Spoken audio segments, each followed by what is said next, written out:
Long time listener, first time caller. Hello, this is John. From my point of view, there's a lot of people that rely on me. Maybe not just me. They rely on the company to do well. Their families rely on it. Some of my best friends work here. Parents of my godchild work here.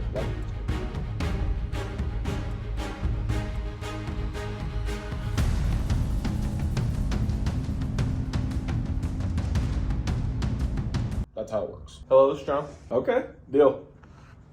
Long time listener, first time caller. That's what I like. What's up, dude? No, it's been good. I don't think I ever answer your calls on Facebook because I don't have that thing turned on because that thing drives me crazy all night. Yeah. No, it's only rang, I think it's 9 times so far. So it's going good. Yeah. You need to find someone that's going to do that for you. You need to talk to a lot of people. Make sure you don't make a mistake talking to them. You make a mistake talking to them, they're going to ruin your life too. You get bad financial advice, it's going to be something that is very costly. Yeah, if someone's trying to sell you something, they're probably not giving you the best advice financially. I imagine. I try to take advice from people who I respect.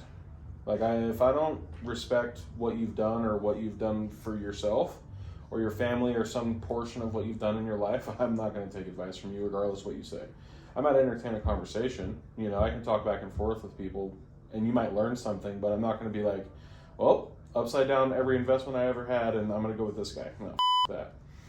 I'm not going to do it. I'm not going to do it. But from what I know about financial investments, real estate for me, firsthand perspective, has been the most profitable. What sells the best on eBay? I started doing the market research, selling fuse holders. You know, you make $1, dude. Cool. You made $1, but I'm like, I don't give a shit. I don't got bills. So, you know, my rent at the time for my shop was, I think it was $700 a month. Like our electricity bill here is twice that a month. And then I started scaling the business pretty much exponentially because it wasn't just me doing a $199 alarm install or whatever. At the time, it was probably $100. It doesn't take you but 2 seconds. Say you're a distributor, you double your money on a product, you buy it for $500, you sell it for $1,000. How long did that sale take you? Matter of maybe, call it an hour. You made $500. How many alarm installs and how much pain in the ass and pull the car in, pull the car out, close the door, talk to the customer, bill the customer, and then potentially have it come back because the customer changed their key fob and doesn't know how to work the thing. Even if it's not a you problem, you're still going to fix it for another 20 minutes. You know, you're talking about hours to make, say it's $200, $300. It's like, I'm going to want to sell that product instead, in my opinion. I want it to be cool. I want to do the stuff that we want to do. I tell 30 people probably no, 1 person yes. That's how it works. Like, that's probably the numbers. And that's fun. Oh, yeah. Yeah, all of them. Yeah, we might build like maybe 5 or 10 a year. Like maybe. It's not for really profit. It's for enjoyment. And if you can turn what you're doing as far as a living, if you can find a way to enjoy it, whether it's who you spend time with at work, what you do, you know, whatever the case may be, what it provides your family, if you can find some way to spin it into a positive, then you're going to enjoy your life a lot more than working a job that you hate. Because you spend the majority of your time at your work. You know, you sleep 8 hours, say you work 8 hours, you don't have that much time left to, you know, carpool, whatever, you go back and forth, you eat lunch for an hour, it's like, cool, you got 4 or 5 hours at home, yeah, sweet. It's not worth it. You better find some enjoyment in what you do on a day-to-day basis. A lot of people have a hard time making that the distinguishing thought that you're making there. It's not impossible because, I mean, obviously there's a potential and there's plenty of room in the whole, you know, market for people, but it's a semi-hard time to start out too. Because like if you would have started pre-COVID and had a load of inventory, like you probably could have done it.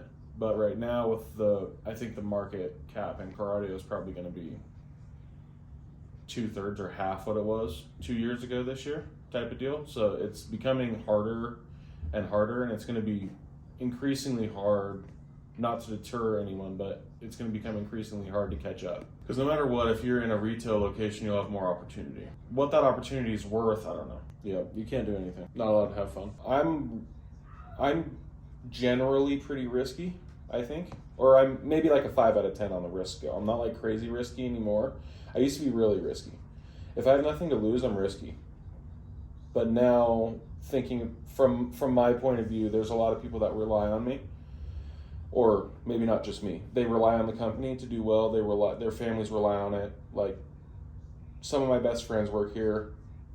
Parents of my godchild work here. Like, it's crazy. You know, there's like, it's important shit that we stay alive and do good. But if I was you and like had a girlfriend and no kids in a garage, I'd send it. That's what I did. Together since like 2010 maybe, or so, maybe. I don't know. Forever. Forever. And he had a really cush, nice day job and was doing installs on the side, kind of like what you're doing. But they had a location at the time. And I was pressuring him to, well, I wanted him to move here and run a retail shop for me. But I was pressuring him to quit his job and quit your job and just, because he had work lined up, you know, and he was making money. It's like, you want to go there and make $20 an hour at the time, or you want to go make $100 an hour working for yourself type of deal. And he finally quit his day job and focused on the shop, and he's been doing really, really well. This has been 5, maybe more years. They just bought their building that they just moved into. So now they're owner of their own property. Their business occupies the property that they own personally. Like, it's money. It's amazing. It's like, you know, Cinderella story of what you'd want to happen.